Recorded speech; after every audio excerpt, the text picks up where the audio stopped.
지난 시간에 우리가 추적오차 최적화하는 프로블럼을 이제 봤고요.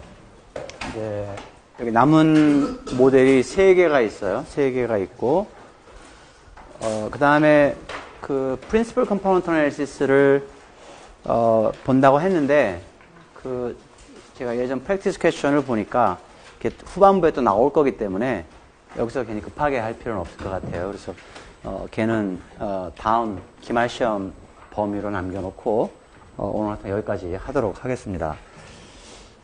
그리고 아직도 우리 렉처 노트에 나와 있는 부분을 잘 따라가면 시험 준비가 충분히 될 거라고 생각을 했는데, 그래도 아직 스캡티컬한 사람들이 있는 것 같아서 앤서 키를 어떻게 간단하게 작성하는지 그거를 한번 좀 오전에 준비를 해봤어요. 그래서 그거를 우리 강의실 자료실에, 학습 자료실에 올려놨으니까 시간이 혹시 허용을 하면 오늘 잠깐 같이 한번 보도록 하겠습니다. 당연히 오늘 이 법은 포함이 되는 부분이고요.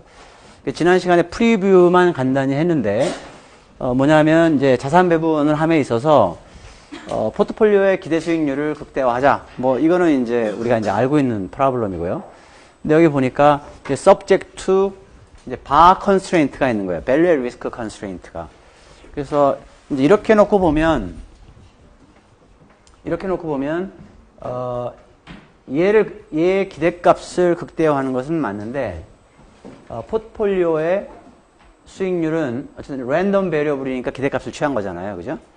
이 랜덤 베리어블이 어떤 특정한 하한선보다 작거나 같을 확률이 맥시멈으로 알파 %, 예를 들어서 5% 또는 1% 되게끔 한번 해보자. 자산 배분을 해보자. 이제 그런 뜻이 되겠습니다. 그래서 이렇게 놓고 보면 얘가 밸류 리스크인지 구분이 잘 안 되지만 우리가 통계학 리뷰하는 섹션에서 보니까 실은 이렇게 쓰는 조건이나 이렇게 쓰는 조건이나 같은 거였다 하는 거거든요. 얘가 실은 이제 밸류 리스크였는데, 그래서 뭐냐면 우리가 생각하는 낮은 수익률이라는 것이 최소한 기대 수익률이고요. 그 다음에 얘가 이제 이 친구 랜덤 베리어블의 이제 분포의 표준 편차가 될 텐데, 왼쪽으로 예를 들어서 95%로 만드는 지역까지 떨어지는 거죠. 그죠? 기대 수익률이 이제 센터가 있다고 하면 분포가 이렇게 있어서 이쪽으로 가는 거예요, 지금. 그죠? 떨어지는데, 어디까지 떨어지냐면 이만큼까지 떨어지는 데죠. 그죠? 이만큼까지. 그래서 걔가 지금 수익률이 하한이 된다는 거예요. 그죠? 근데 이 식은 가만히 보면 밸류 리스크 포뮬라니까요. 그죠? 밸류 리스크. 그래서 다시 쓰면 기대 수익률은 최소한 얘에다가, 그러니까 이쪽에 지금 우리가 마지노선이라 생각하는 밸류 로우 레벨의 그 수익률이니까 기대 수익률은 얘보다는 실은 이만큼 커야 되겠다는 거죠. 그죠? 얼마나 커야 되느냐? 그거에다가 이제 반대로 이제 이거 곱하기 이거만큼 오른쪽으로 가야 되겠다. 그런 내용이 되겠습니다. 그래서 얘를 극대화하는데 컨스트레인트가 이제 부등호 제약 조건이 있다 하는 거죠. 부등호 제약 조건. 그래서 이렇게 놓고 보면 잘 이해가 안 가지만 이제 이렇게 놓고 보면 이제 보통 우리가 알고 있는 이제 평범한 텀인데, 문제는 이제 두 가지라고 그랬죠. 하나는 이렇게 비선형인 제약 조건이 있을 때 어떻게 처리할 것이냐 하는 거고요. 비선형성은 어디에 들어가냐면 얘를 계산할 때. W의 함수인데 얘를 계산할 때는 W하고 각각 개별 자산이나 자산군의 기대 수익률이니까 이게 실은 2차식은 안 나오는데 여기서는 2차식이 나오는 거죠. 그죠? 포트폴리오 기대 수익률은 W 트랜스포즈 곱하기 시그마 곱하기 W 이렇게 해서 W가 2번 들어가기 때문에 곱하기 꼴이죠. 그죠? 그래서 여기서 이제 비선형성이 들어간다 하는 거고, 그래서 여기서 보면 이게 일반적인 이제 위험 자산들의 로 계산할 수 있는 입션 프론티어라고 하면 여기가 RL이고요. 그죠? RL이고 절편이죠. 그죠? 기울기는 얘겠네요. 그죠? 기울기는 얘고 얘가 변하는 거고요. 얘가. 예. 그래서 이쪽이 이제 그 RP 기대값의 축이라고 하면 크거나 같아야 되니까 이쪽에 해야 된다는 거죠. 이쪽. 그래서 여기까지는 우리가 달성할 수 있는 지역이고요. 그래서 당연히 이제 요 지역인데, 요 지역에 해당 사항이 되는데, 우리가 그 기대 수익률을 극대화하는 프로블럼이기 때문에 가장 극대화가 되는 기대 수익률은 여기다 하는 거죠. 그죠? 그래서 요 A점을 찾는 프로블럼이 되겠습니다. A점을. 그래서 얘를 이제 implementation,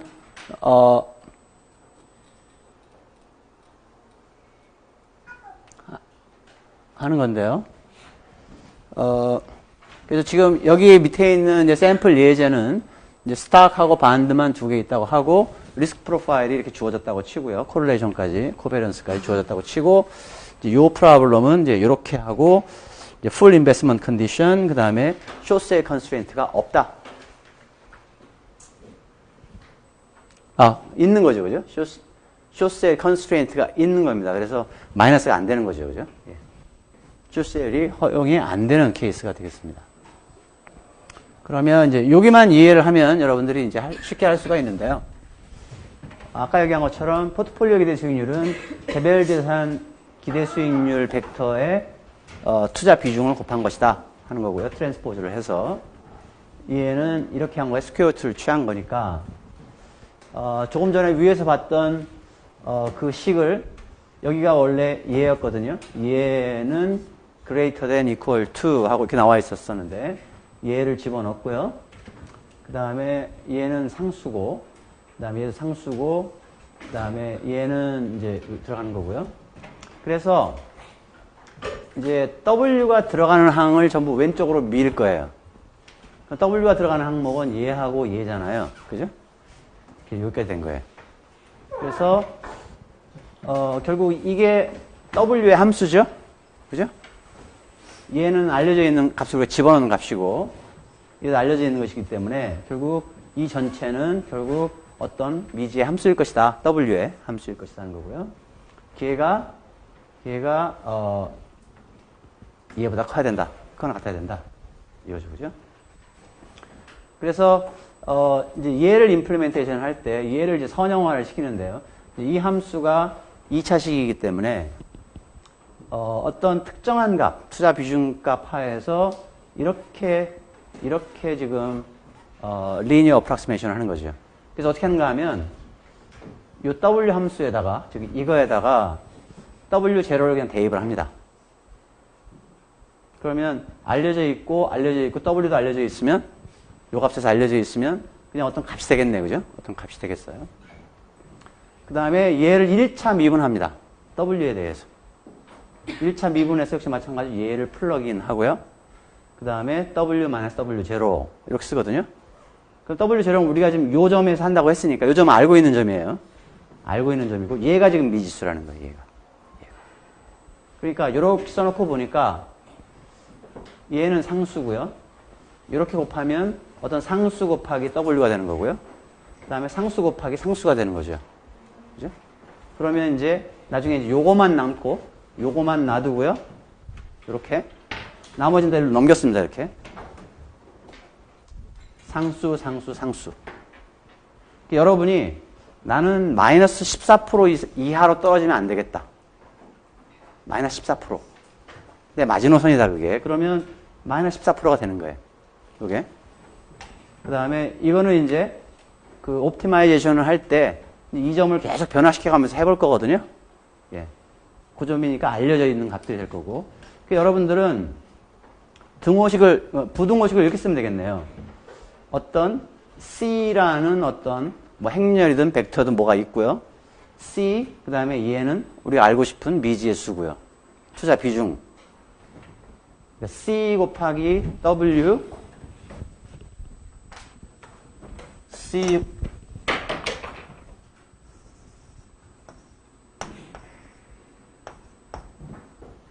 이런 식으로 부등호 조건을 쓴다는 거죠. 네. 그래서 나머지는 다 이게 D에 해당되는 거죠. D에 해당되는. 네. 그래서 이렇게 되어 있습니다. 그래서 만약에 로어 바운드를 마이너스 14.723%로 한번 세팅을 해보자 하는 거예요. 그랬을 때 이 문제를 실제로 옵티마이제이션을 풀어보면 5% 유의 수준 하에서 RL이 마이너스 14.723%가 보다 작거나 그러니까 그거보다 포트폴리오 수익률이 작거나 같을 확률을 5% 밑으로 만드는 점은 요점입니다. 요거는 두 개의 자산을 가지고 만든 효율적 프론티어고, 그죠? 예. 여기가 14점 몇 프로. 14.73% 마이너스. 네. 그래서 여러분들은 이 safety first optimization problem이라는 게 뭐냐? 실은 이렇게 셋업을 한다. 이렇게. 그죠? 이렇게 셋업을 한다. 네. 그다음에 그 테크니컬한 컨스트레인트는 이렇게 바꾸는데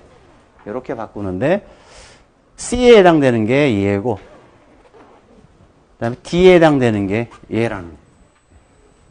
이렇게 기억하고 있으면 되겠네요.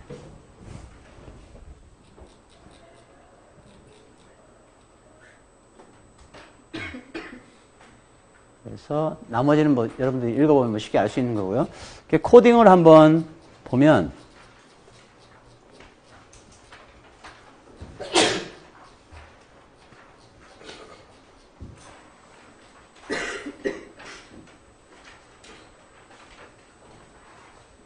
이것도 팬팩을 썼네요. 그래서 표준 편차 벡터고요. 그 다음에 얘는 기대 수익률 벡터고 두 개고요. 여기 코릴레이션이고요. 그래서 코릴레이션을 expand라는 팬팩의 함수를 써서 코밸런스 매트릭스를 만들어냈고요. 물론 얘하고 곱해서 만들어냈고, 이제 투자 비중, 주식과 채권의 투자 비중을 어떻게 가져갈 것이냐. 이게 초기 값이고요. 자, 여기 보면 NLP, C, NLP, D죠, 그죠? C하고 D. C하고 D는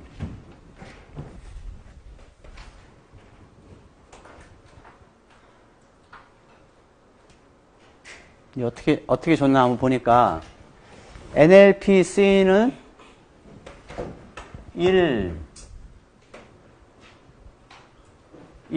1로 되어 있는 함수인데 number of columns니까 두 개네. 이렇게 두 개 숫자.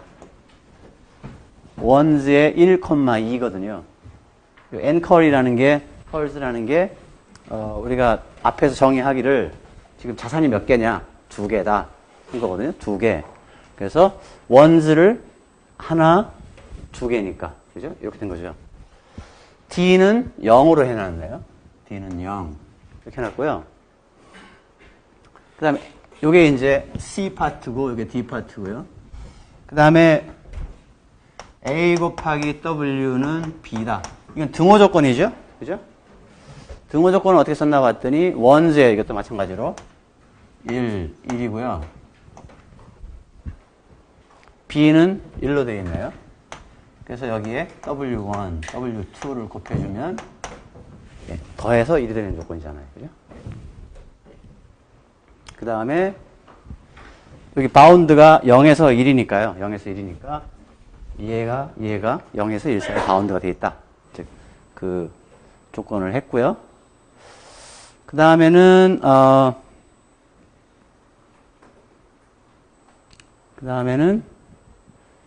그냥 쭉 내려가서요.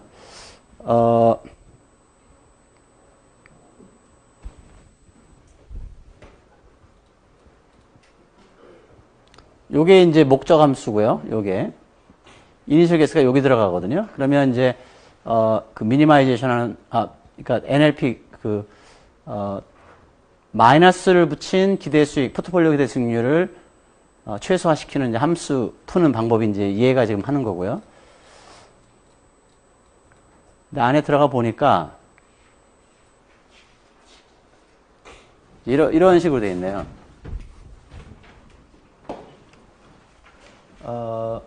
여기 objective function인데 투자 비중이 들어가면 요 A하고 B가 보세요. function var 투자 비중이 들어가면 요게 요 함수도 요게 정의가 되어 있거든요. 얘가 들어가면 뭐가 나가요? 이거 곱하기 뮤 마이너스 이거에 이게 들어가네요. 그죠? 예. 그래서 기회가 A고요. B는 얘를 그러니까 요 함수. 그러니까 요게 지금 무슨 함수냐면 function of W. function of W. 그래서 function of W에 이제 지금 현재 evaluation 하는 값이 들어오면 하나 계산하는 파트가 있다고 그랬었고요. 이게 있었다고 그랬었고, 그죠? 그 다음에는 F의 프라임에 W0에 W-W0 이 파트가 있었거든요. 그러면 여기 보니까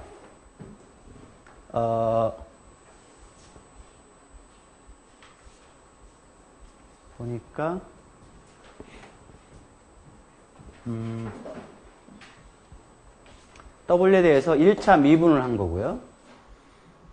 1차 미분을 한 것을 C로 뒀네요. 그죠? 그래서 1차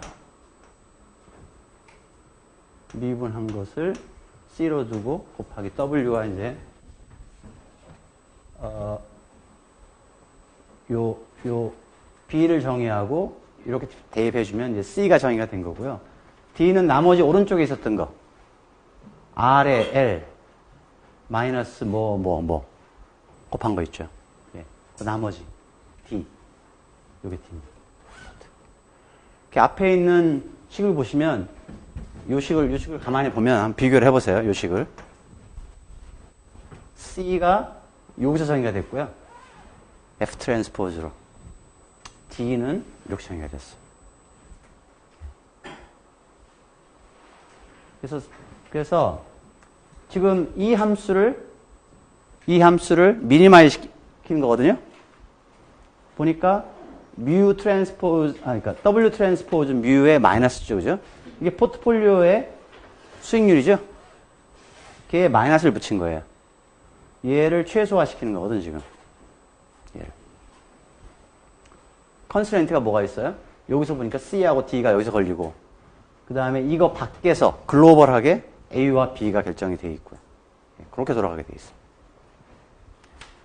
그래서 여러분들이 이제 실제로 이제 이 프로블럼을 나중에 풀게 되면, 이제 효율적인 프론티어 선상에 과연 어느 점에 여러분들이 배분을 해야,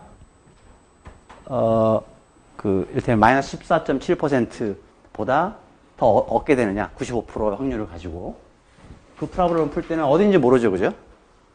근데 저 프로블럼 풀면 마이너스 14.7이다 그러면 이렇게 해서 뭐 이런 점이 이제 결정이 된다는 거죠. 그죠? 네. 그래서 코딩은 여러분들이 뭐 아직 뭐 익숙치가 않을 테니까 그 디테일은 한다고 하더라도 이제 기본적으로 뭐 이런 스트럭처로 간다는 정도만 생각을 하면 되겠고, 그렇게 하다 보니까 이렇게 그 1차 도함수를 계산하는 그런 함수도 있어야 되는데, 가우스 같은 경우에는 보니까 그레이디언트 P, GRAD P 뭐 이런 함수가 있어서 F가 어디에 정의가 되어 있느냐? 여기에 정의가 됐다. 여기에 정의가 됐다. 얘를 뭐로 미분하느냐? 얘로 미분한다는 거죠. 1차. 이렇게 쉽게 쓸 수 있습니다. 그래서 요즘은 이제 이런 컴퓨터 프로그램에 뭐 인티그럴, 그러면 어디서부터 어디까지 이런 걸 다 뉴메리컬하게 계산할 수가 있습니다. 그러면 적분을 할 때 뭐 마이너스 10에서 10까지 fx를 적분해라 그러면 그쪽에는 구간을 몇 개로 할 것이냐, 뭐 난 40개로 하겠다, 뭐 이런 식으로 해서 수치적으로 계산하면 굉장히 근사한 값이 나옵니다. 그래서 이게 safety first 그 방법이고요.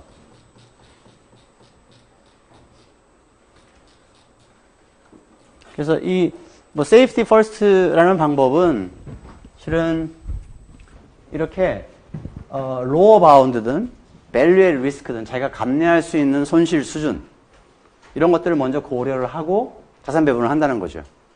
안 그러면 그냥 기대 수익, 포트폴리오에 기대 수익률만 극대화하려고 하면 이런 선상에서 맨 위에 가면 되는 거잖아요. 그죠? 그래서 채권 투자 안 하고 주식만 투자한다. 뭐 이런 거잖아요. 그죠? 예. 근데 이제 이런 컨스트레인트들이 걸린다는 거예요. 일반적으로 하다 보면. 네.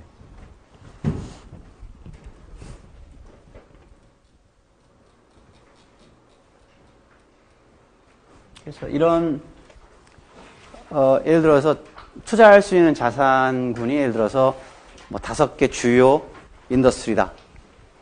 그다음에 채권은 뭐 이런 것들을 살 수가 있다. 그랬을 때 자기가 생각하는 예를 들어서 5%의 확률을 가지고 발생할 수 있는 손실, 극대된 손실이 한 마이너스 5% 이하는 안 된다. 뭐 이런 사람이 있겠죠, 그죠? 그런 사람이 우리 모바일에 앱을 하나 탁 누르면 조점이 탁 나오고 파이 차트가 탁 나오면 딱 제일 좋겠네요, 그죠? 그 다음에 투자. 나가고, 그죠? 네. 뭐, 이렇게 해서 구현되는 것들은 모바일 앱에서 안 될 리가 없는 거죠. 근데 모바일 앱에서는 여기서 계산하는 게 아니라 서버하고 연결을 해서요. 이 서버에서 이제 돌아가는 거죠, 이게. 결과만 던져주면 또 여기서 또 화면에 디스플레이만 하는 거고. 그렇게 됩니다.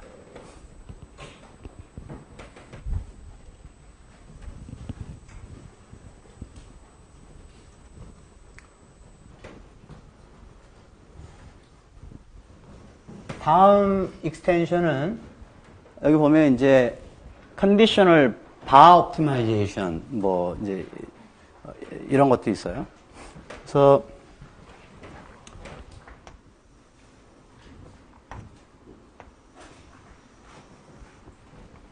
어떤 포트폴리오의 뭐 수익률의 분포든 아니면 change in wealth의 분포든 이제 뭐 이렇게 주어진다고 그랬죠, 그죠? 밸류 계산할 때. 그래서 반은 이렇게 계산을 해서 여기를 뭐 알파 퍼센트로 하고 그때 이게 0이라고 하면 이게 바다. 이렇게 정리를 했었죠, 그죠? 네. 이렇게 정리를 했는데, 문제는 이제 여기에요. 알파 퍼센트의 확률을 가지고, 이를테면, 이제 bad 이벤트가 벌어질 텐데, 얼마나 큰 손실이 벌어지겠냐는 거예요. 확률은 거의 없지만, 이런 손실이 벌어질 수도 있겠네요. 네. 엄청나게 큰 손실이에요. 뭐 이런 손실이 벌어질 수도 있고. 이런 손실이 벌어질 수도 있겠어요. 그랬을 때 그냥 우리가 요만큼만 커버를 하고 있으면 되겠냐는 거예요. 근데 딱 여기까지만 벌어지라는 법이 없죠, 그죠? 월 시나리오가 발생을 하면 분명히 이쪽에서 깨질 거라는 거죠. 그럼 그럼 평균적으로 깨지는 금액이 얼마나 되느냐. 그래서 생각을 해보자는 거예요. 그게 이제 컨디셔널 바의 컨셉트입니다. 그래서 그냥 읽으면 굉장히 발음이 안 좋습니다, 이게. 예, 막 발음 굴리는 사람들이 있으면 또 특히 R 발음 같은 거 굴리면 안 좋은 이름인데 컨디셔널 바고요. 이제 식을 보면 좀 테러블하게 생겼지만 이렇게 생겼습니다. 컨디셔널 바는 이제 투자 비중을 정합니다. 마찬가지로 투자 비중을 정하면 거기에 따른 이제 리스크 프로파일이 생길 텐데 컨디셔널 바는 아까 보니까 여기가 만약에 기대값이라고 하면 뭔진 모르지만 밸류 리스크 값보다는 더 왼쪽에 있겠네요. 그죠? 네, 왼쪽에 있을 겁니다, 값이. 그래서 요 밸류 리스크 값 더하기 저쪽이면 물론 다 마이너스지만 나중에 마이너스를 더 곱해갖고 플러스로 만든다고 그랬죠, 그죠? 네. 그래서 얘가 지금 밸류 리스크에 해당되는 값이고요. 그 다음에 여기를 보니까 이제 이 식이 어떤 식이냐면 이제 리턴 폼으로 생각한 거예요, 지금 리턴 폼으로. 얘가 밸류 리스크거든요. 그럼 나는 밸류 리스크보다 이제 떨어지는 경우에 지금 어떤 일이 벌어질까? 평균적으로 지금 그걸 보는 거잖아요. 그죠? 평균적으로. 그럼 내가 수익률이 굉장히 마이너스가 나왔어요. 내가 편입한 자산들의 수익률이 마이너스가 많이 나오면 제가 일정한 투자 비중을 가지고 있겠죠. 그럼 내 포트폴리오에 손실이 계산될 거예요. 그죠? 그러면 얘가 마이너스니까 이렇게 곱한 거는 마이너스일 거고요. 거기에 또 마이너스가 있으니까 어떻게 돼요? 이게 플러스가 되겠네요. 그죠? 플러스. 그래서 얘가 플러스가 되면 맥스 값이고요. 그렇지 않으면 0을 찾는 거예요. 그러니까 제가 시뮬레이션을 이제 첫 번째 합니다. 그래서 얘의 수익률 벡터, 내가 지금 편입해 있는 자산들의 수익률을 아비트러하게 한번 추출을 해요. 딱 봤더니 얘가 마이너스가 많이 심하게 나와서, 얘가 마이너스가 많이 심하게 안 나오면 예를 들어서 플러스가 나왔다. 그러면 이제 얘가 제일 크겠죠, 그죠? 그러니까 이거를 계산했을 때 0보다 크게 나왔다는 이야기는 지금 이벤트가 이 지역에서 발생했다는 거예요. 이 지역에서. 그죠? 그러니까 이 지역에서 발생하면 0입니다. 0. 이 지역에서 발생하면 어떤 값이 나오는 거예요. 그래서 그거를 S번만큼 해보자. 되면 뭐 10,000번을 해보자 하는 거예요. 뭐 기대값이라는 게 뭐 별거 있습니까? 10,000번을 해서 나오는 이 값이 있을 때 그거의 평균을 내면 기대값이죠, 뭐. 그죠? 그래서 엄밀히 하면 이거 더하기 이 부분에서의 기대값을 더한 거예요. 그죠? 근데 이제 유의 수준 있잖아요, 유의 수준. 유의 수준을 결정하는 파라미터는 그 베타라는 게 결정한답니다. 베타. 80%, 90%, 95% 이런 값이 되겠어요.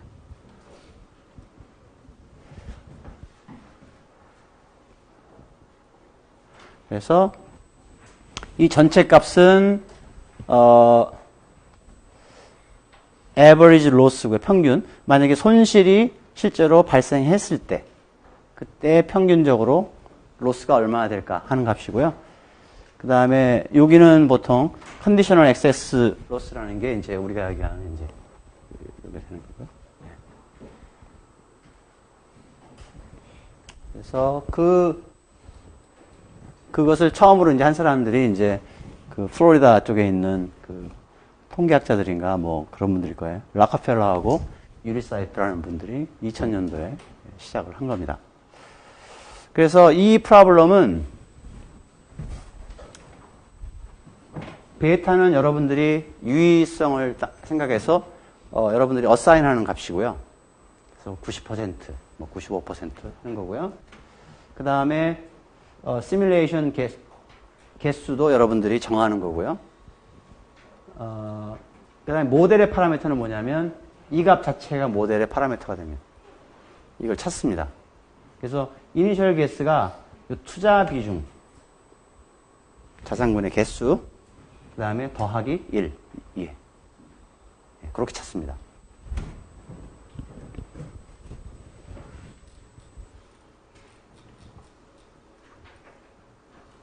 그래서 이게 시뮬레이션을 해보면 생각보다 좀 시간이 많이 걸려서 제가 그냥 이 결과만 보는데요. 여러분들이 그때 말한 것처럼 팬팩이라는 게 있고 그 다음에 그 cvar.gsi 그 파일을 그 가우스에서 돌리면 이제 이게 돌아가게 되어 있는데요. 보면 여기가 리턴이고요. 리턴이고요. 포트폴리오의 리턴입니다. 특정한 이제 그 자산군들의 기대 수익과 코베런스를 가정을 했을 때 그거고, 그 다음에 보면 리턴이 0.25일 때, 0.25일 때이고요. 밸류 리스크는 4.37이고요. 그럼 4.37이면 이 정도가 되겠네요. 그죠? 그 다음에 이 값이 컨디셔널 밸류 리스크 7점 얼마고. 그래서 이제 기대 수익이 쭉 올라감에 따라서 이제 물론 여기는 우리가 관심이 없는 지역이죠. 그죠? 여기서부터 관심이 있는 거죠. 여기서부터. 그래서 이 각 점마다 웨이트가 결정이 될 거고요. 웨이트가 결정이 되고, 그래서 이 점이다. 1점 몇 프로? 1점 얼마? 그러면 그때 밸류 리스크는 이 값이고, 예를 들어서 컨디셔널 바는 이거다. 결정할 수가 있는 거죠. 그래서 여러분들이 이거를 안 하면 뭘 가지고 있느냐? 얘하고 얘만 가지고 있는 거예요. 밸류 리스크하고 얘만 가지고 있는 거예요. 그러니까 여러분들이 입션 프론티어가 이렇게 주어지면 그 점에서의 기대 수익률이 있고요. 포트폴리오에 시그마가 있고요. 그다음 밸류 리스크 계산할 수 있잖아요, 우리가. 해봤죠, 그죠? 예. 그거만 볼 수 있는 건데, 이제 컨디셔널 바, 얘보다 이 안쪽이죠. 그죠? 예. 그래서, 이거는 이제 포트폴리오의 손실이니까, 뭐, 플러스가 날 수 있어요. 이렇게 손실을 볼 수도 있는 거고요. 근데 어떤 경우는 이런 경우도 있어요. 손실 분포가 이렇게 생긴 것도 있어요. 마이너스가 없네요. 그죠? 손실이 발생한 거니까. 그래서 예를 들어서 로운, 대출. 은행은 대출이잖아요. 그죠? 그러면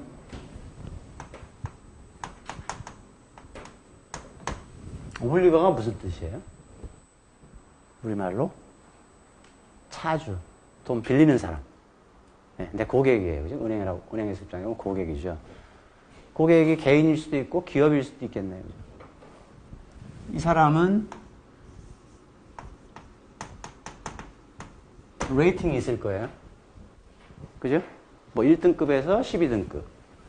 또는 뭐 트리플 A, 더블 A, 싱글 A, 뭐 이렇게 레터 등급일 수도 있고요. 이 사람들의 부도율이 있죠. 부도율. 어떤 사람이 어떤 기업이 대출을 받았는데 이 회사가 부도가 났어요. 그럼 손실이 내가 론을 빌려준 것만큼 다 나나요? 보통은 회수를 하죠. 그죠? 그래서 그를 리커버리. 리커버리는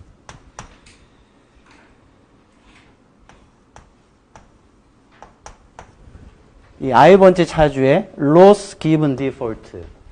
그러니까 로스가 그러니까 디폴트가 발생했을 때, given default, 부도가 발생했을 때 로스가 얼마냐, 그죠? 그 율이라고 하면 이제 RI는 1 마이너스 그거니까 이제 회수율 하는 거죠, 그죠? 예. 그래서 어떤 사람한테 이 사람한테 10억을 빌려줬는데 이 사람이 7등급이고요. 부도율이 뭐 3%고 회수율이 예를 들어 40%다. 그럼 아무도 내가 그래서 이제 10,000명한테 빌려줬는데 아무도 부도가 안 나와서 손실이 거의 안 날 확률이 이제 뭐 이럴 수도 있잖아요. 근데 이제 나기 시작하면 확률이 작더라도 갑자기 글로벌 위기가 왔다. 많은 사람들이 갑자기 등급이 뚜루룩 떨어지더니 뭐 10등급 떨어지고 부도율 올라가고 회수율 떨어지고 그러면 이제 일로 가는 거잖아요. 그죠? 그랬을 때 보통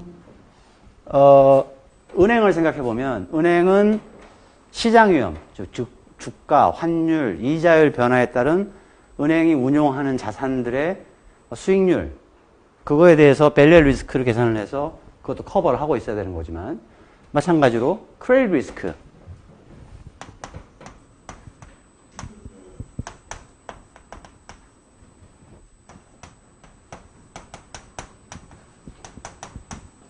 크레딧 리스크도 관리해야 된다는 거예요. 크레딧 리스크는 이것 때문에 발생하는 거죠. 그죠? 이것 때문에 발생하는 거예요. 이것 때문에 발생하는 거예요. 근데 은행으로 보면 이 포션보다 저 포션이 훨씬 큰 거고요. 네. 어디죠? 인베스트먼트 뱅크 중에 가장 유명하던 데 중에 하나가 리만 브라더스인데요. 리만 브라더스는 이게 컸어요.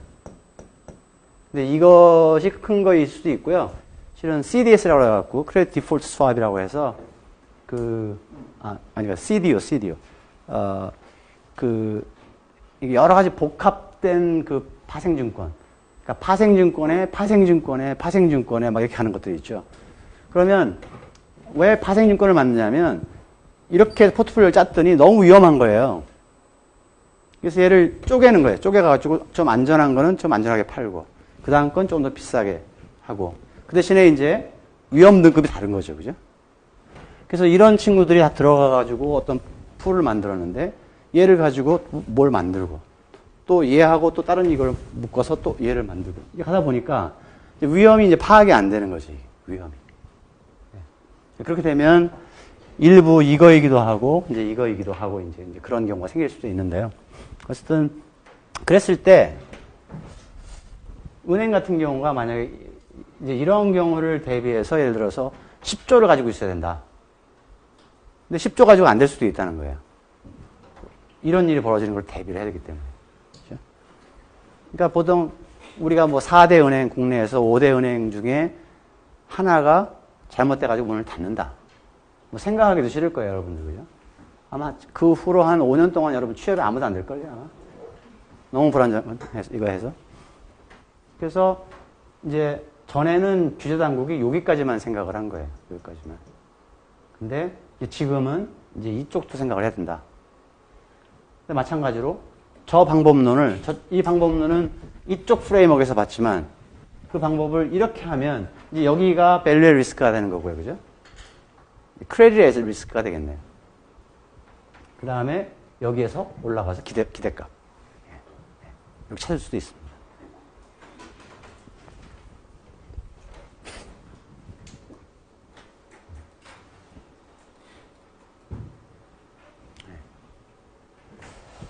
그래서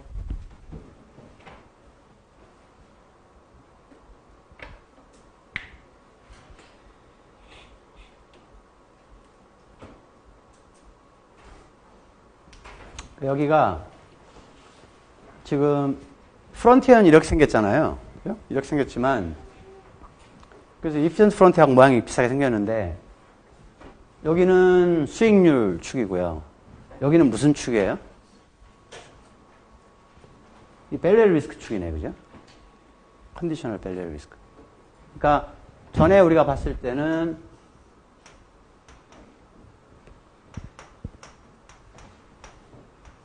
이런 축이었는데, 그죠? 이 축이 달라진 거네. 이 축.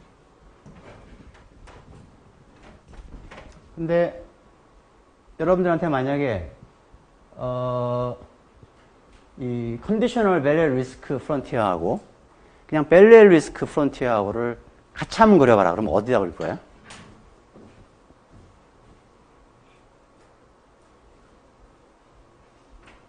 모양은 비슷할 거예요. 그죠? 모양은 이렇게 생겼을 겁니다.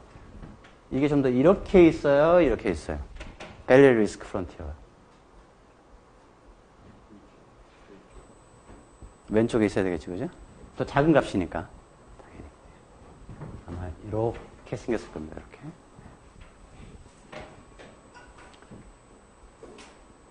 근데 여러분들 생각에 X축을 시그마 P에서 밸류의 리스크 또는 컨디셔널 밸류의 리스크 축으로 바꿨는데 컴포터블 해요? 편안해요?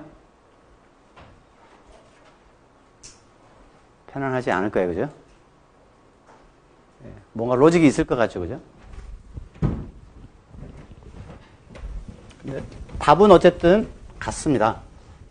답은 할 수 있다거든요.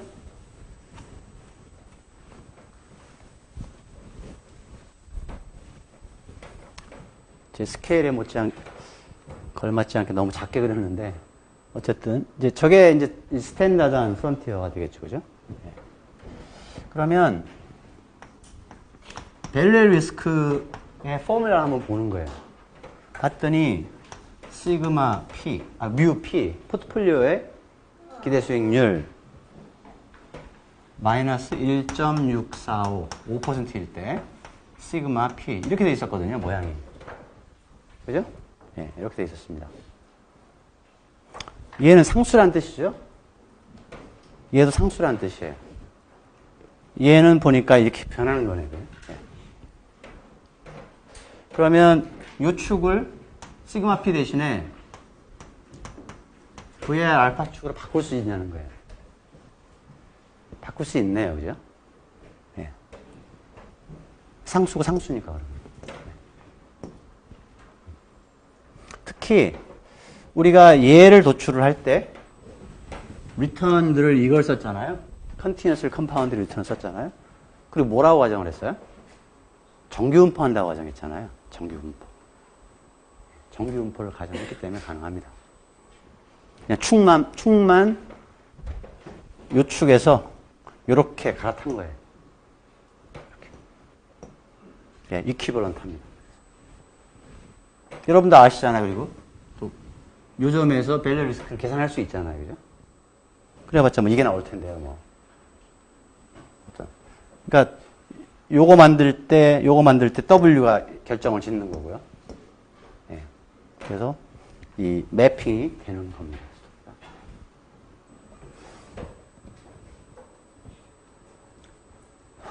자, 그리고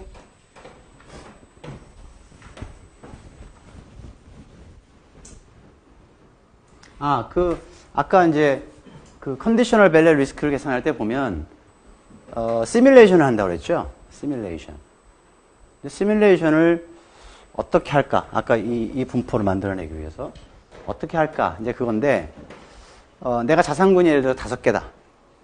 그럼 W 벡터의 차원이 이제 5 by 1이 되겠네요. 그래서 5개 숫자가 될 거예요. 그죠? 그럼 개별 자산군의 기대 수익률은 우리가 어떻게든 계산을 할 거고 했다고 치고 그 다음에 이거의 공분산도 어떻게든 계산을 했을 거예요. 그죠? 그리고 이 기대 수익률을 계산하는 것은 뭐 APT나 CAPM이나 이런 것들은 이제 중간 시험이 끝나고 나면 또 한 번 더 보겠다고 이야기를 했어요. 그러면 그 기대 수익이 벡터가 있고 얘가 있으면 이거를 시뮬레이션을 할 수가 있는데 가장 쉬운 방법이 우리 리턴이 멀티베리에이트 노멀이라고 가정을 해버리면 되는 거죠. 그래서 얘를 평균으로 갖고 공분산을 코베런스 매트릭스로 갖는 다별량 정규분포에서 숫자를 드로우하는 거예요. S개만큼, S번만큼 그 블락으로 이렇게 그렇게 시뮬레이션 하도록 돼 있고요. 아까 잠깐 봤던 가우스 코드에 보면 또 어떤 함수 하나가 있는데 그 함수도 이제 만든 함수인데요. 그게 이제 멀티베리에이트 노멀 디스트리뷰션에서 숫자를 어떻게 드로우하느냐. 평균 벡터와 공분산 행렬이 주어졌을 때 이제 그걸 사용을 해서 하게 됩니다. 그 다음에 여기에 있는 이제 마지막 이슈는 여기에 이름이 사이트가 되어 있는데요. 여기 보면 이제 뭐 미슈 이런 이름이 있죠, 그죠? 그래서 포트폴리오 컨스트럭션 앤 리스크 버지팅이라는 책이 이제 전에 많이 알려져 있는 그런 책이었는데요. 이 책에 나와 있는 예제를 활용을 한 겁니다. 그래서 자산 배분과 관련해서는 이제 굉장히 이제 이렇게 좀 하이텍인 것들을 가지고 있는 건데요. 이런 거예요. 이것도 코드는 뒤에 어태치가 되어 있는데 이게 보면 좀 까다로워요.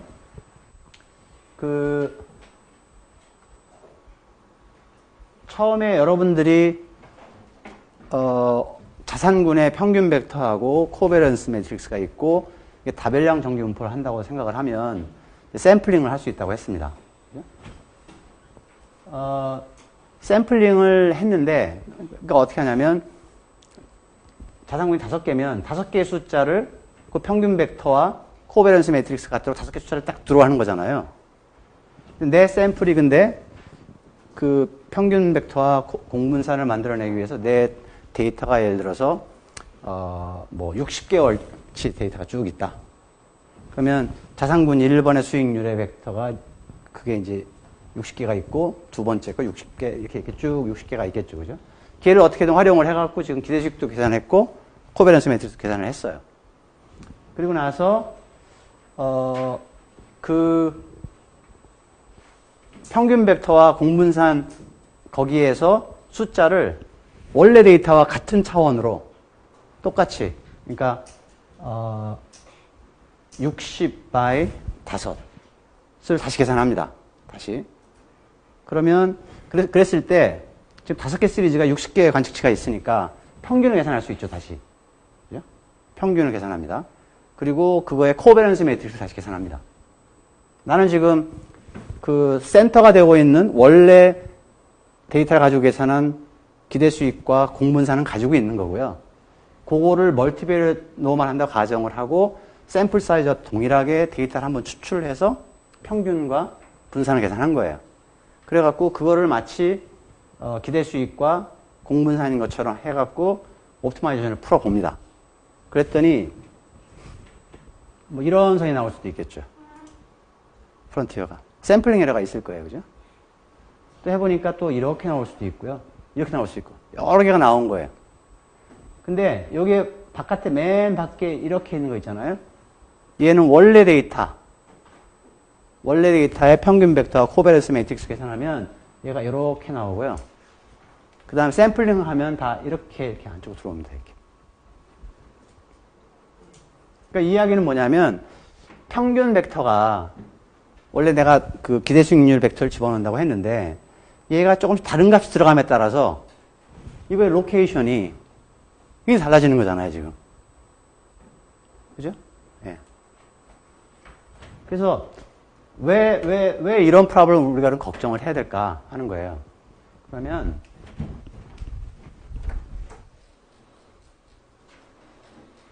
이걸 보면 알아요. 여기에 있는 1번부터 여기에 있는 숫자 20번까지는 뭐냐면 효율적 프론티어 선상의 한 점들을 나타냅니다.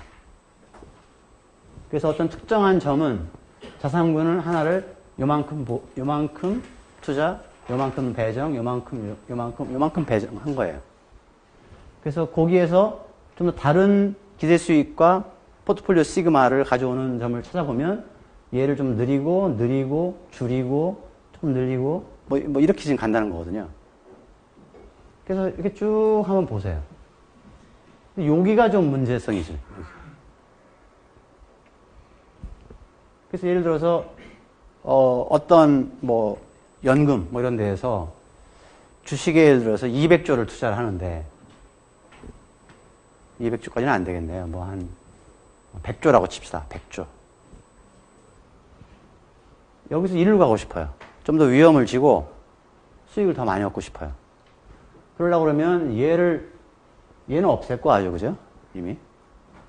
얘는 푹 줄여야 되고요. 얘는 비슷하게 가져가고 얘를 많이 편입을 해야 되는 거네요. 그죠? 그래서 어떤 현대차 3사가 이번에 그 한전부지사 가지고 얼마를 지금까지 주식이 증발했다고 그러죠? 그 매입 대금이 한 12조인가 되고, 근데 그 3사가 증발한 시가총액이 하게 최근에 이제 미국에서의 그것 때문에 더 영향을 받긴 받았지만 18조가 날아갔다는 거예요. 18조. 굉장히 그죠? 근데 그 대한민국에서 1등, 2등 하는 그 기업들에서 야기하는 시총이라는 게 이제 그런 개념들인데 이런 데에서 이렇게 포지션을 확 바꾸려고 그러면 이제 제가 사잖아요. 연금인데 내가 저 자산을 사고 싶어요. 그럼 내가 막 매수 주문을 내잖아요. 그럼 값이 올라. 시장 충격이 있는 거예요. 그리고 얘가 산다고 하더라. 얘가 1조로 사야 된다고 하더라. 그러면 이제 뭐 난리 법석이 나는 거죠. 그죠? 그래서 이 포트폴리오를 스윙하는 것을 급격하게 하는 게 어려운 거예요. 내가 예를 들어서 500억을 산다고 하더라도 치밀하게 계획을 세워가지고 파는 시점, 사는 시점, 그 다음에 기간, 뭐 이런 것들, 그 다음에 어느 운용사들을 통해서 할 것인지 이런 것들을 굉장히 심각하게 생각하지 않으면 시장 충격이 많이 온다는 거거든요.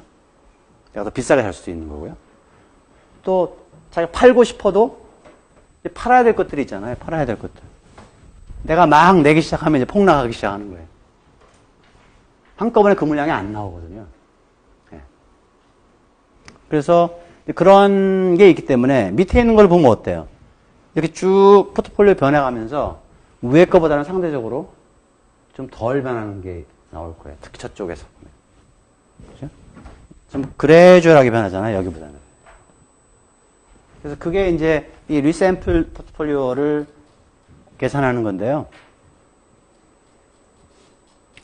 다시 돌아갑니다. 그래서 데이터에서 기대 수익하고 코베런스가 이제 있는 거고요. 그럼 데이터는 이제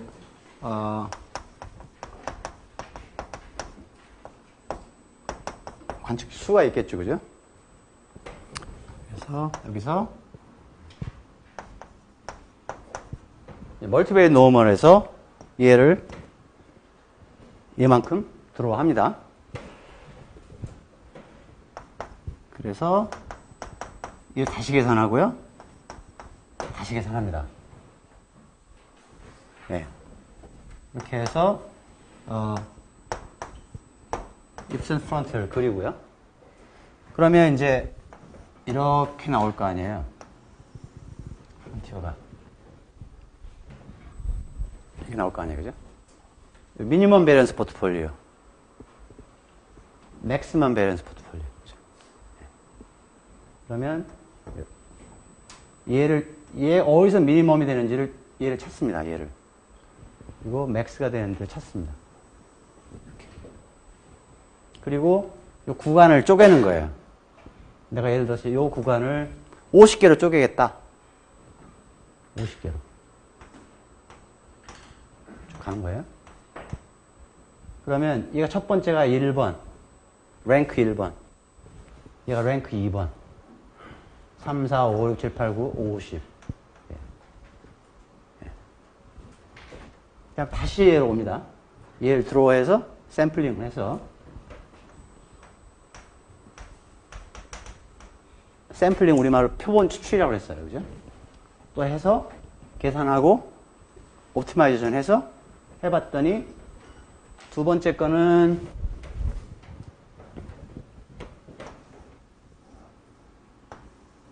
이렇게 나왔어요. 그러면 미니멈 밸런스 포트폴리오 여기죠. 맥시멈이 여기입니다. 그럼 다시 이렇게 보고요. 이렇게 보고요. 쪼갭니다 또. 동일한 간격으로. 1번부터 50번까지. 이걸 계속 할 거예요. 그래서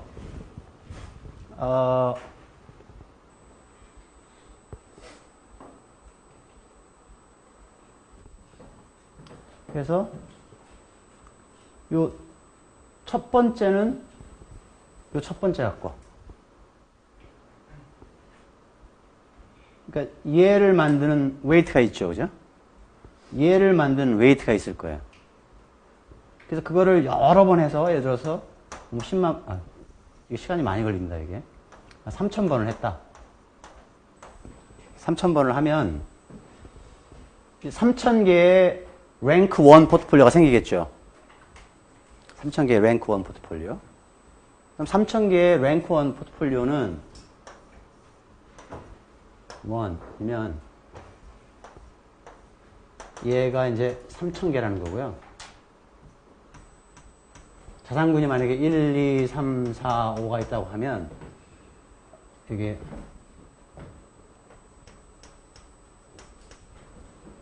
자산군 투자 비중 1, 2, 3, 4, 5에 이 숫자가 랭크 1인 게 쭉 가겠죠, 그죠? 네.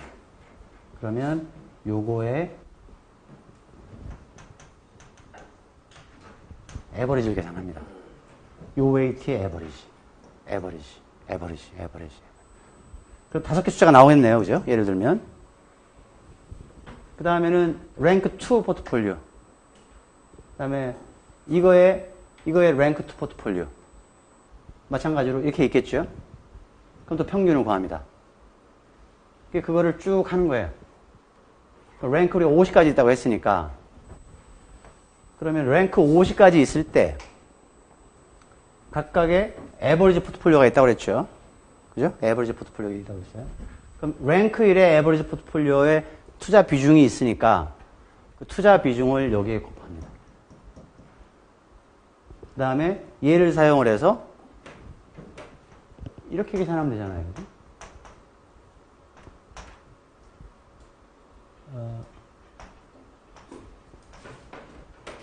요거는 에버리지 계산한 것이고요. 요건 원래 데이터 계산할 때. 그러면 한 점이 나올 거예요. 그죠? 랭크 2에 에버리지 웨이트가 있으면 걔를 가지고 또 한 점을 발견합니다. 이렇게. 딱딱딱딱딱딱 갈 수 있겠죠? 네. 그래서 처음에 오리지널 얘를 가지고 계산한 게 이 밖에 있는 이거고요. 이 안쪽에 들어온 선 보이시죠? 안쪽에? 네. 안쪽에 있는 거로 돌리면 그게 우리가 지금 한 방식으로 계산한 겁니다. 그래서 말로 써보니까 이렇게 되어 있네요. A portfolio in the resample frontier is defined as average, 좀 밑에 average죠, 그죠?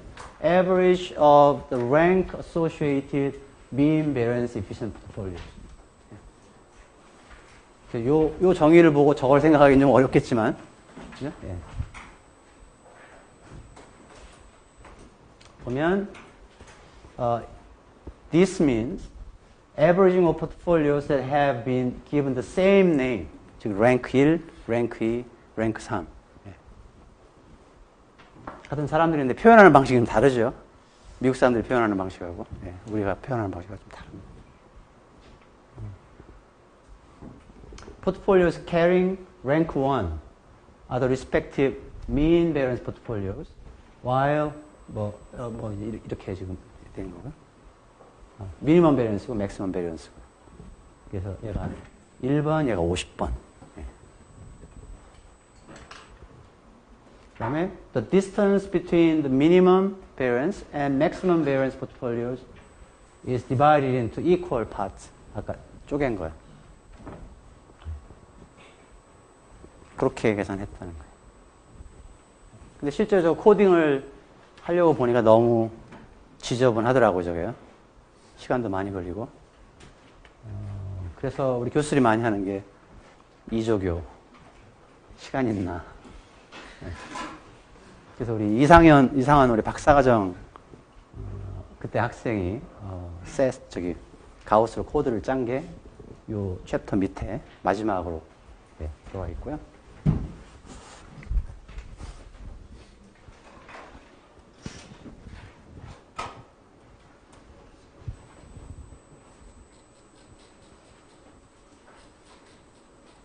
이 파트가 그건데 이 파트도 언뜻 보니까 뭐 A가 있고 뭐 B가 있고 그러네, 그죠? A가 있고 B가 있고 그렇잖아요. C, D는 없나 모르겠네. A, B. 여기는 inequality constraint가 없으니까 그런 건데 우리 학교에서 여기 A, B 뭐 이런 것들이 있는데 우리 학교에서 subscribe 하는 거 있는 것은 이 constraint optimization library거든요. 이게 아까 봤던 그 fanpack library의 그 기능을 할 수 있는 저거예요. 그래서 여러분들은 이 CO library example 하나 이해를 하면 아까 그 fanpack library에 써 있는 것을 코딩을 이렇게 바꿔 쓸 수가 있어요. 그러면 그냥 쓸 수가 있는데.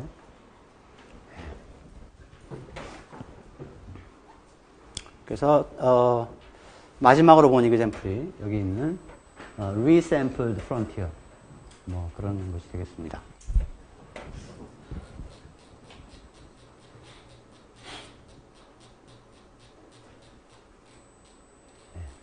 좀 프로그램 좀 길고 그렇죠, 그죠? 네. 이거 앞에가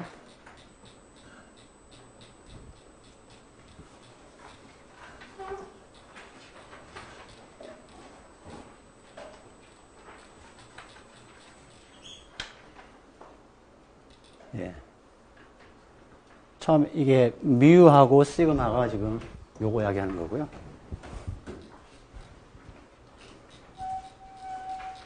예, 그걸 하기 위해 썼던 이 오리지널 데이터.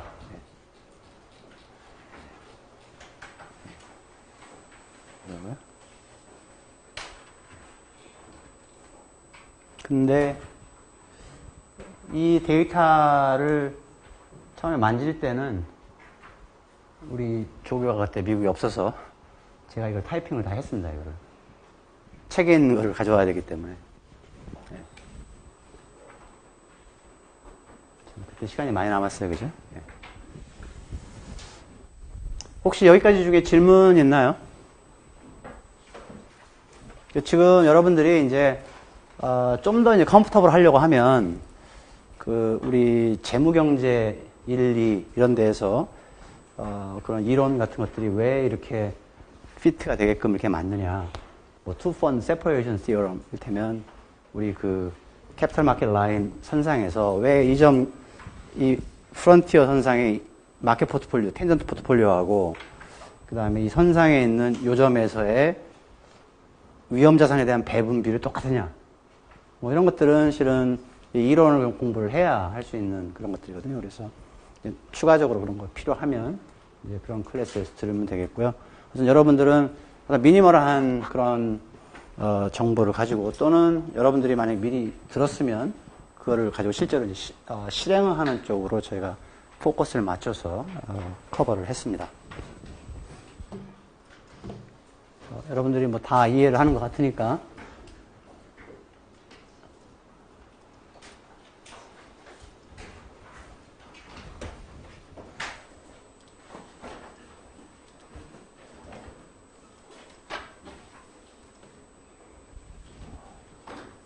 얘를 어떻게 없애죠?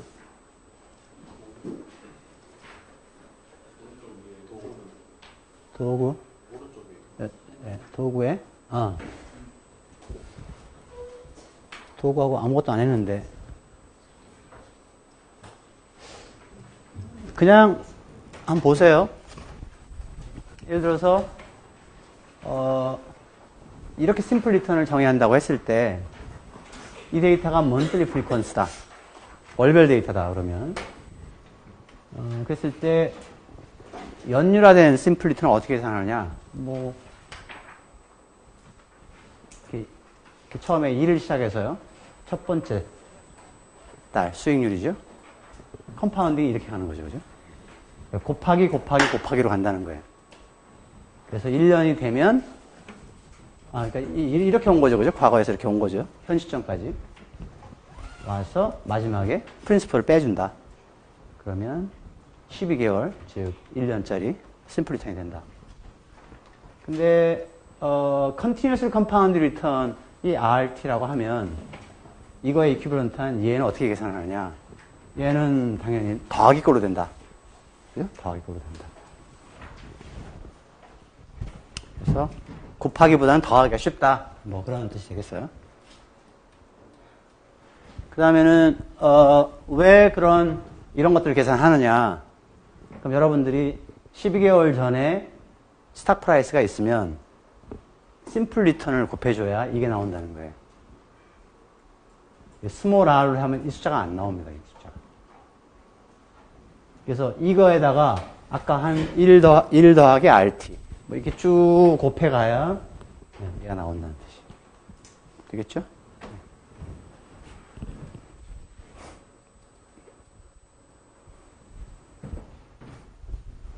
X가 랜덤 베리어블이고 A와 B가 상수일 때 이 베리언스 어떻게 계산하느냐? 뭐 당연히 제곱해서 나오고 베리언스다 하는 거고요.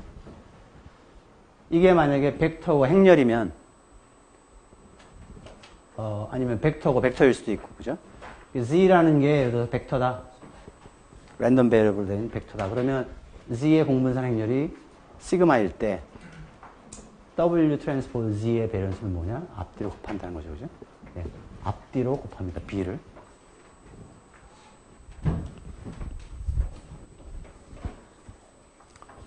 표준화된 별량이 있을 때 X의 평균이 μX고 표준 편차가 시그마 X일 때 평균을 빼주고 그다음에 이거로 스케일을 해준 거 조정을 해준 거예요. 표준화 별량이 되는데 여기 기대값을 씌우면 당연히 상수니까 별 문제 없고요. 기대값이 들어갔을 때 이거의 기대값이 얘라고 했으니까 캔슬 되는 거죠. 그래서 0이고요. 베리언스 계산을 하면 이거 마이너스 이거니까 얘는 필요가 없는 거네요. 근데 얘는 곱하기 1 over x, 시그마 x로 되어 있는 거니까 1 over 시그마 x가 제곱이 돼서 나올 거고 얘의 베리언스가 시그마 x의 제곱이니까 캔슬 돼서 1이 된다는 것이. 표준화를 하는 이유는 평균과 분산이 0과 1이 되게 심플하게 되게끔 그렇게 한 것이다. 이거 봤죠, 그죠? 이 그냥풀 봤는데 여러분 답안에 이게 깨졌을 거예요. 그래서 이렇게 주어졌거든요. 그러면 여러분이 임의의 선을 이렇게 한번 그리고요. 그리고 이게 1400 얼마가 나올 거예요, 답이. 그러면 여기서부터 한 요 정도 어디까지 갈 거예요. 요게 바다. 여기가 5%로 만드는 데다. 이렇게 표현하면 되겠어요. 근데 이 그림이 어떻게 나왔을까? 보니까 히스토그램이 있고요. 이렇게 커브가 그려져 있죠. 그래서 보면 제가 이비스 선생님 코드를 짠 거예요. 워크 파일을 만들겠다. 워크 파일 이름은 이렇게 생겼다. 언데이트다. 인티저 데이트예요. 1부터 10,000개까지. 이거는 뭐라고 그랬죠? 코멘트입니다. 카멘트예요. 보통 느낌표로 쓰는 것들은 그냥 칸스탄트를 많이 쓴다고 그랬죠. 그죠? 예. 그래서 웰스가 이니셜 웰스가 이를테면 이게 만이죠. 예, 만. 그다음에 내 포트폴리오의 수익률이 10%고 얘가 내 포트폴리오의 시그마가 15%다. 밸류 리스크 어떻게 계산한다고 그랬죠? 밸류 리스크는 루사 계산하면 뭐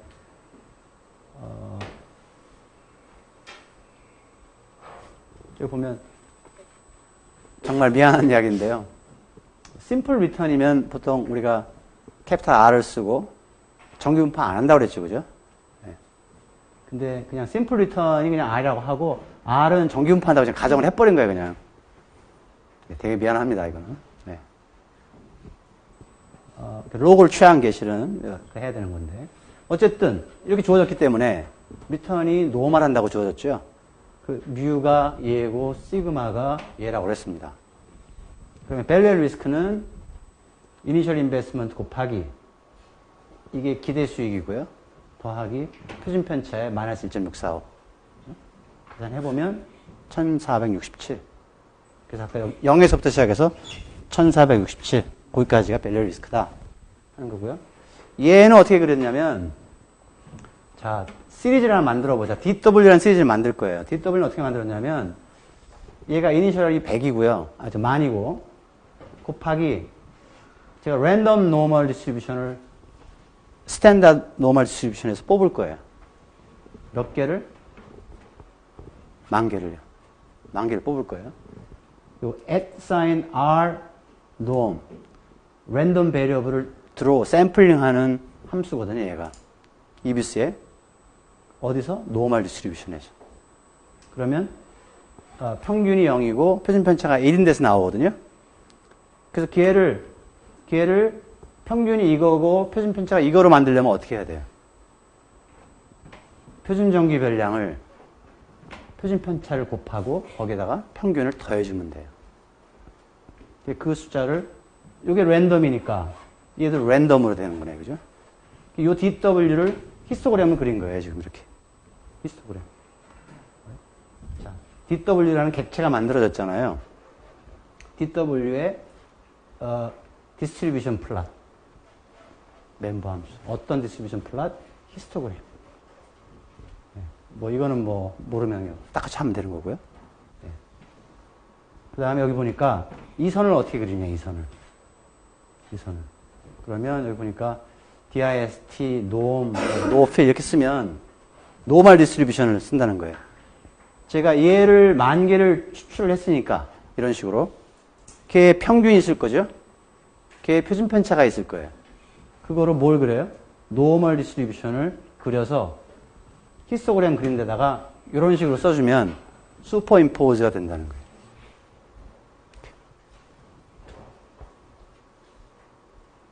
그래서 이걸 어떻게 알았겠어요? 헬프에 가서 알았죠.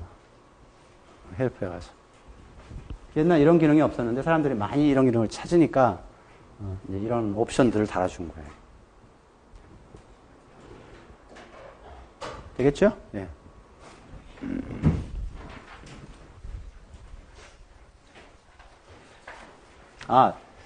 이런 문제들이 나오면 이렇게 답한다는 뜻이지 이 문제가 나온다는 건 아니에요. 지금 다시 한번 말씀드리지만 이 문제 왜 안 나왔냐고 나중에 클레임하면 안 됩니다.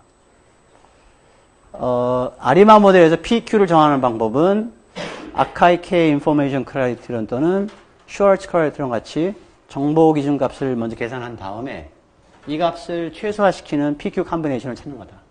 그렇죠? 그 다음에 ET가 이거고 이거일 때 X 프로세스일 때 이렇게 썼는데 이 폴리노미얼 레고 오퍼레이터를 써가지고요.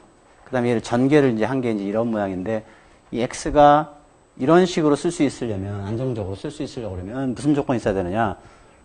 즉 다른 말로 하면 AR1 과정의 안정성 조건을 물어본 거거든요. 그랬더니 우리가 알고 있는 것처럼 AR1 개수인 파이1의 절대값이 1보다 작아야 된다. 그러면 얘는 안정적이다. 이 개수가 무한대지만 더한 게 무한대지만 이 값들이 자꾸 작아진다는 거거든요. 네, 개수값이. 그래서 그렇고요. 그 다음에 분산을 구할 줄 아느냐? 코베런 ET 시퀀스의 코베런스가 0이라고 할 때 전체의 분산을 계산해 보면 분산 제곱한 다음에 분산 4제곱한 다음에 분산 뭐 이렇게 쭉 가니까 쭉 더해 보면 이 조건이 만족이 될 때 이렇게 계산된다. 충격 반응 함수는 얘가 t-2에서 샥이 생기면 다른 것들이 일정할 때 얘가 충격이 탁 튀면 요거만큼 반응한다는 거죠. xt가. 근데 안정적인 조건이기 때문에 안정성을 만족한다고 하면 얘가 t가 되면 얘가 t 플러스 2가 된다는 거예요. 그래서 성립한다는 거예요. 안정적이기 때문에 성립하는 겁니다. 그래서 답은 파이1 제곱이 되겠다. t 플러스 3에서의 충격이 왔을 때 현재 미치는 영향은 이게 되는 거예요. 개수가. 충격 반응 함수의 개념이라는 거고요. 랜덤 워크는 이제 이렇게 생긴 게 가장 티피컬한 거고요. 그 다음에, 실제로 이제 얘를 렉을 취해서 집어넣고 또 집어넣고 계속 해갖고 이거 우리 분산 계산하는 식으로 해보면, 랜덤 워크의 분산은 계속 커지게 되어 있죠. 그죠? T에 종속을 하게 됩니다. 그래서 원래는 안정적이 되려고 그러면 분산과 공분산이 또는 평균이 시간 가변적이지 않아야 된다. 어떤 상수여야 된다. 라는 거였는데, 그래서, 얘가 불안정 계열이다 하는 거고요. 이건 이제 랜덤 워크 같은 그런 불안정 계열인 경우에 한번 그려봐라. 그래서 이제 우리 전에 봤던 이그젬플을 가져왔는데, 이거의 특성이 뭐예요? 그냥 막 그린 게 아니라 평균이 뭐 일로 가든 갈 거고요. 그죠? 민 패스가 갈 거고. 근데 이 밴드가 가면서 안 이렇게 일정하게 수렴하지 않는다는 거예요. 가면서 이렇게 수렴하지 않고 계속 커진다는 거죠. 왜냐하면 랜덤 워크라는 게 또는 불안정 계열이라는 게 이 변하는 폭이 시간이 갈수록 자꾸 이렇게 더 많이 변하는 거니까요. 그죠? 이렇게 많이 변하는 거죠. 저런 거 계산할 때 부스트랩핑 한다고 그랬었죠. 그죠? 부스트랩핑.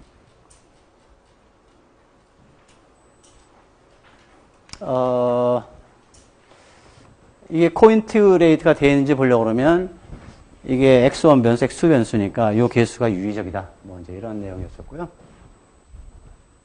그 다음에 이게 어느 친구가 드라이버고 어느 친구가 균형을 회복하기 위해서 움직이느냐 보면 얘는 비유의적이고요. 오차 수정항이 있는데 비유의적이고 다른 게 없으니까 두 번째 변수는 당연히 그냥 랜덤 워크로 가는 거고 첫 번째 변수의 오차 수정항이 유의적으로 나타나서 얘가 어저스트를 하겠다. 그런 뜻이 되겠습니다. 예, 이렇게 됐고요. 예. 그래서 그 다음에는 이제 요 첫 번째 식을 한번 써봐라 하는 거죠, 그죠? 예, 첫 번째 써봐라 그러면 얘는 상수 더하기 이거 곱하기 이거 곱하기 이거 곱하기 이거. 근데 이거라는 게 즉 요거라는 거거든요. 그래서 요런 식으로 쓸 수 있다는 거예요. 다 이쪽에 다 안 나왔죠? 네, 이렇게. 네.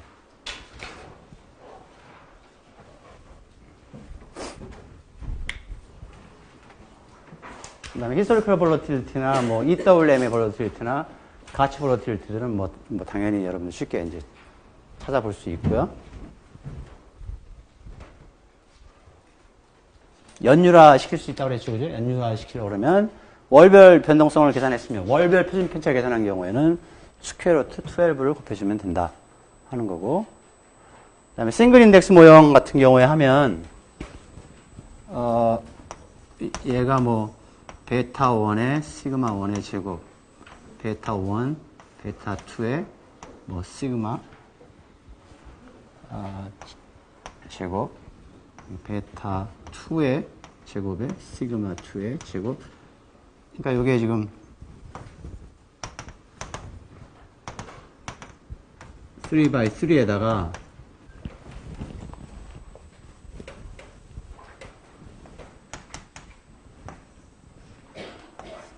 시그마 엡실론 1, 시그마 엡실론 2, 시그마 엡실론 3의 제곱에 이런 꼴 비슷하게 나오잖아요, 그죠? 싱글 인덱스 모형을 하나 적어주고, 그죠? RT는 알파 더하기 베타 곱하기 RM 더하기 엡실론 해놓고, 베타들이 추정이 되면, 베타 1의 제곱, 2의 제곱, 3의 제곱. 그 다음에 여기 다 마켓이 되겠죠. 이런 식이고, 베타 M. 네. 그래서, 3x3는 여러분 쓸 수가 있을 거고요. 그 다음에 얘는 이디어싱크라틱 한 거니까 코베런스가 0이라고 봤으니까 이렇게 된 것이다. 그래서 이 식을 참조를 하면 되겠습니다. 그 싱글 인덱스 모형에서 이 베타가 리스크로 이해가 되는 이유는 좀 조작을 해봤더니 이렇게 나오더라는 거죠, 그죠? 그래서 J로 하면 J가 되고요. K로 하면 K가 되고요. 시그마 M은 공통이고. 그래서 포트폴리오를 편입을 할 때 그게 내 포트폴리오에 미치는, 위험에 미치는 민감도를 나타낸다. 당연히 크면 위험을 더 키우는 그런 거겠죠. 그 다음에 이제 숏세일 제약 조건이 있느냐 없느냐에 따라서 프론티어가 여기까지 있다가 연장이 되는 경우가 있었죠, 그죠? 예. 어느 게 어느 건지 확인을 한번 해보라는 그런 뜻이고요. 그 다음에 무위험 자료 있으니까 얘는 샤프 레이쇼를 극대화시키는 프로블럼이라는 뜻이네요. 예. 그래서 이 경우에는 이제 무위험 자료를 해서 텐전스 포트폴리오가 생길 거고, 그 선상에서 이제 배분이 일어나는 거고요. 그 다음에 요것도 봤죠, 그죠? 요 밑에 이그젬플이 있을 거예요. 퀘스천 나온 게.